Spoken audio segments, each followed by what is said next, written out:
creator of Tales from the Dead Astronaut. Jonathan, welcome. Thank you for, kind of going through hell to get this interview. Sometimes it's a long journey from space to get where we need to go, so I'm here. There we go. I love it. So tell us a little bit about yourself. What's your background? I'm a writer, been a writer for a long time. I've always wanted to get deep into comics. I hooked up with George Gabato, and we really found some great work together and really put together a nice book. Yeah. Love it. There's something about the comic book medium that is different from everything else, and finding the right artist to work with is everything. Yeah, I will say, and we'll talk about the art in just a little bit too, but I loved the art in the book. Reading it, I mean, the stories are great, but the art is really great too, and it's always a wonderful thing when you get both, when you have a great story and great art in a book. It really is just a home run. I love it. Yeah, thanks. No problem. So, comic books. Do you remember, have you always been a fan of comic books? Do you remember your first comic book? How old were you? Always. Yeah? I don't know how old I was, but definitely grew up on Superman comics. I actually, as a kid, I knew a Superman artist, Al Pacino, and he gave me a inked, like penciled and inked Superman versus Lex Luthor drawing that I have. No, I have to post it because I just got it. Yeah, it's pretty cool. I don't know if you can see behind me, but I have lots of Superman stuff behind me, and I'm a huge Superman fan. That's awesome, man. Yeah, no, he's the best. They don't know how to do him properly half the time, but he's the best. I agree with both of those statements. So cool. So do you remember your first comic book? I don't remember my first comic book. I know it's Superman and then probably a little bit of Mortal Kombat comics from back in the day, but in that range. Nice. Some X-Men thrown in, the 90s, you could throw a rock and hit an X-Men comic. So I had many. That's very true. Very, very true. So you obviously liked comic books enough to make your own. So let's break down Tales from the Dead Astronaut. It was released on Wednesday, this past Wednesday. Yeah. Books are shipping. I saw you post about that, getting them all ready to go out. So tell us about your book. Yeah. Well, our book is 4 short stories with it's 3 short stories and a framework piece around it that kind of helps the book flow. And each story is really I wanted to take a different challenge. With Another World, I did a narration-based story. Then with The Star, I did a dialogue-based story. And then with Prince of Steel, I did a mix of both. And then I made the framework of the Dead Astronaut a nice little fun piece to get you in and out and transition in between. And then there's a bonus short story at the back, which is the first story that me and George did together, the Seek Repair the Robot story. Yeah, that, I like that one back there too. So where did you get your inspiration for this from? Where? Really all over the place. Prince of Steel is the longest thing that's been in a notebook of mine. I think the funny thing is when I got From Hell, the Alan Moore graphic novel, I wanted to do something that was that large. Mm-hmm. And Prince of Steel was like the blog to get me to there. So I had that one in my notebook the longest. I really wanted to do something different, dark, outlaw comics style, take on Iron Man. Then The Star just came from a love of like 70s rock, like Lou Reed interviews, Bob Dylan interviews. And I said, well, what if he was a shape-shifting alien? I love it. So is this all there will be for Tales from the Dead Astronaut? Is there going to be a follow-up? I think we open up with a possibility for a follow-up, and I think that's the most fun thing. One thing I love about comics is a good comic has a nice cliffhanger, and I don't deprive you of that even in an anthology. No, I love it. And so speaking of anthologies, I love a good anthology. I love a book of short stories. What made you go that route versus, say, like a traditional story? Was it just your style, or was there a particular preference there? I think it started off with practicality. Mm-hmm. when I hooked up with George, I was taking it slow. That's why we did Seek Repair first, which was a 2-pager. Then I said, well, let's see what else we can do. And then we did Another World, and it just came out even better. So I had these 2 other in my notebook, and I said, let's do these 2 too, and then put it together in one book. And I think it's fun. I think it gives the reader more bang for the buck. It really, it's fun. You can sit down. You don't have to read them all at once. They all have their own separate flow, but you could read it all together too. Yeah, like I said, I just love a good anthology or short story. Hyper Epic Comics is one that posts a bunch of, I think it's 3-page stories on their website, and it just every time they post a new one, I'm drawn in, and that was one of the things that just really appealed to me from kind of the first time we kind of chatted about your book, was that you're right, there's something there for everybody. It's practical, and the astronaut tying it all together is just perfect. In fact, the little interludes with the astronaut might be my favorite parts of the book. I love it. Fun. Thanks. I appreciate that. Those were less challenging, but some of the more fun stuff to create. I bet. Yeah, the short story is a challenge. Yeah. With 22 pages or 32 pages, you have a room. And especially if you're doing a series, you have a lot of room. You can waste space. And this was like getting economical on the page, telling the story the right way, and really having a nice flow with everything. Yeah, for sure. So I was speaking of short stories, and I was browsing your website earlier, and you have other short stories that people can read just for free on your website, spacestationz.com. I do, yes. So tell us a little bit about those. Well, we have End of Times on there. That's a 4-page story that I did with George. Just something, we did it for a contest. I can't remember the name of it at this point. It doesn't matter. We didn't win. So that's irrelevant. We did a fun little short story there that we had a week to do, and that came out really nice. And then I did a prose short story with art by artist Luke Welch, and that was really fun. That's multidimensional time box. Okay. I wanted to do illustrations with that one because I wanted to serialize it. I wanted to release it week by week.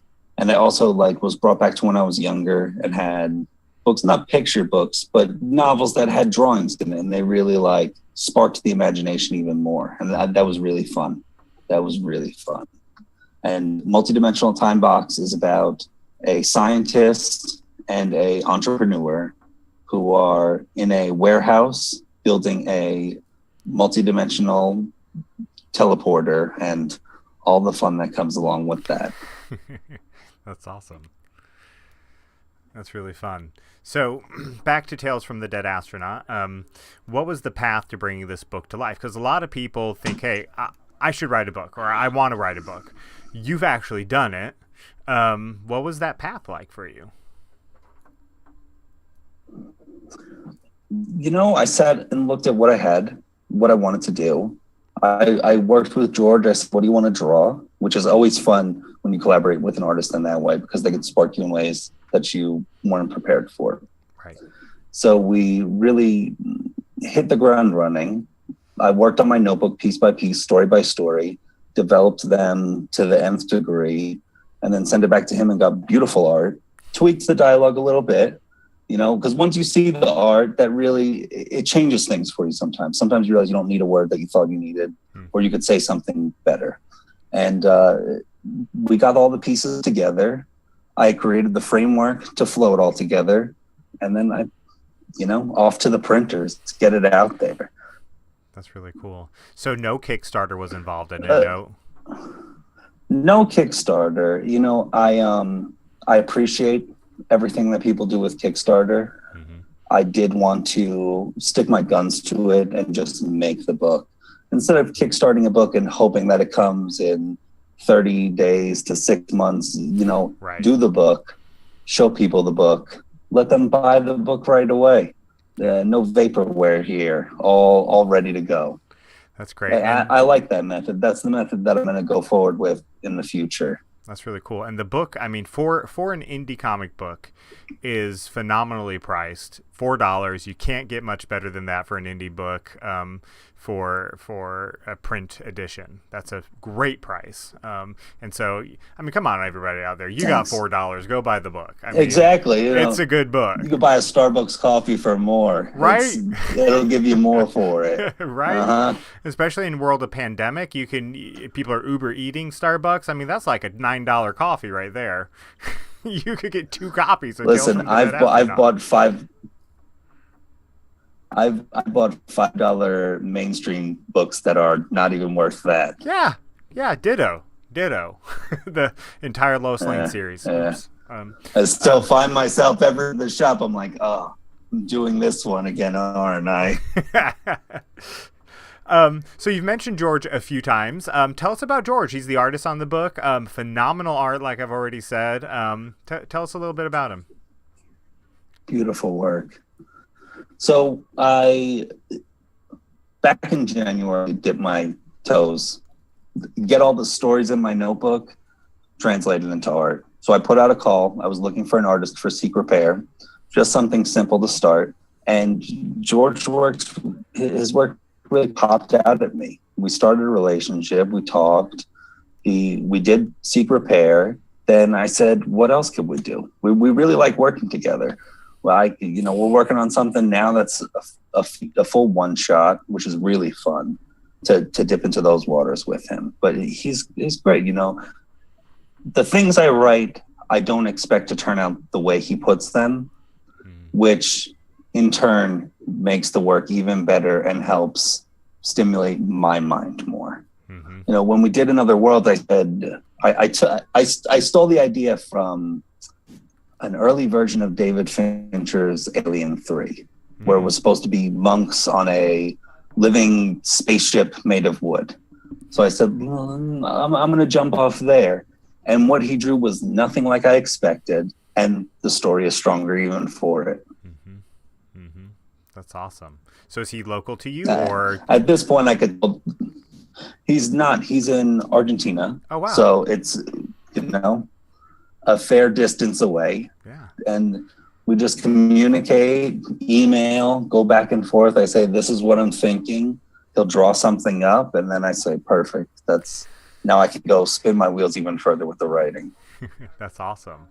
That's great. So any plans for working again with him in the future? Yeah. We're putting together, like I said, a one shot in the veins of a superhero, but not necessarily superhero, more in lines of the sci-fi that we're going with. Mm-hmm. I call it my X-Men book. That's also my Superman itch. So that's what I'm excited for. Something a little more not kid friendly, but younger, because the stories in the Dead Astronaut, they can get a little intense at times. Yeah. I wouldn't quite Prince classify it as there. I wouldn't quite classify it as horror, but it's that sci-fi with an edge type thing. It's definitely a more mature book. Yeah. Yeah, and so I wanted to take something in a little more fun direction and a more lighthearted adventure that is more about perseverance and doing the right thing. That's spite of what with great power. Your audio is breaking up a little bit there, Jonathan. I don't know if it's my connection or yours, but we'll try to power through. Can you hear me any better now? I can. Yes. So, any other indie titles you're following right now? Indie titles, I did just order Blood of Gods by, let me look up his name real quick. Great art, great work. Dominguez. He's got a Kickstarter right now. So I just signed up for that one. That one looks a lot of fun. Yeah, I think I've seen another. Mention it. Not too many. Yeah, I posted something about it too because it looks awesome. Yeah, it looks awesome. So that's what I'm in for. Very cool. If I'm going to pay for a book, I want it to be something really cool and feel great in my hands too. Agree. Totally agree with that. So what advice, there's a lot of people out there who have this idea for a book in their head and they're just sitting there thinking, I could never do this. I can't make my own book. What advice would you give to others wanting to maybe create an indie comic, or those sitting out there with the idea in their head thinking, I can't do this? Just do it. Just do it is the best thing I can say, because that's the only thing holding you back is yourself. It's hard sometimes as a writer to find the right artist, and it's also hard to find the right artist for what you can afford, because some artists are steeper priced. Their art is worth it, but sometimes you find someone that you really click with and you develop a more fair, balanced relationship, like I have with George, where it's less about a monetary transaction and more about creating something really cool. Mm-hmm. And that's what you can hope for. The best advice is work as hard as you can to write the best stuff you can. Write shorter stories to start, because I think that's what worked well with me. And that helps you just develop like what you love about comics, what you think makes a great comic. And instead of complaining that you have better ideas, show them you have better ideas. That's awesome. I love that. That's a great tips. And so often I hear from creatives of comics that same advice. Just do it. Just stop dreaming about it and just do it. Yeah. And I love your what you said about working with an artist too. That's awesome. So people sitting out there, we've already mentioned it, but Jonathan, tell them where they can get this book. You can get the book at spacestationz.com. It is $4 plus shipping, $2 in America. It is $4 in Canada and $6 in Europe. The price of shipping, but it's worth it. It is a great book. And I have a copy right here, newly printed. Yes. You can get it right there. Yes. And you can follow us at Space Stations on Instagram. That's a great place to see more stuff that's coming. And it's our central hub. Facebook is nice, Twitter is nice, but Instagram is our central hub for everything. Yeah. I find that with And if you order your book today, I'm sorry I cut you off. No, you're good. I was going to say, if you order your book today, it will be tomorrow. So, woo. That's awesome. So go right now. What are you waiting for? I mean, come on. Get it now. Get it now. It's a few clicks of the button. But wait, there's more. It ships tomorrow. So, yes. Jonathan, thank you so much. Again, so we had to postpone because Jonathan was in the path of the hurricane that came through and has been without power. A path is quite a way to put it. So we're still looking at Wednesday until we get power back. So I was afraid of that. We were in the path of a tropical storm, I was telling you, and it took us about a week to get our power back after that came through. And that was just a tropical storm, but it's in Atlanta where there's 100-foot tall trees everywhere you look. Well, I hope everything back home is fine. I hope you get that power back on by Wednesday. And thank you so much, Jonathan, for being with us here tonight and rescheduling and working. Thanks for having me back. Sorry we were delayed. No. Yeah, hopefully I'll get back on soon with the next book. Yeah, definitely. As soon as you get it, let me know and we'll pump it out there, man. Again, you can order Jonathan's Don't forget to order this one, guys. Exactly. You can order it right now at spacestationz.com. Just click on the order button. $2 to ship in the U.S. That's a steal for a $4 book. Order it now. Jonathan, thank you again. Thanks a lot. All right. Bye, everybody. We'll see you next time.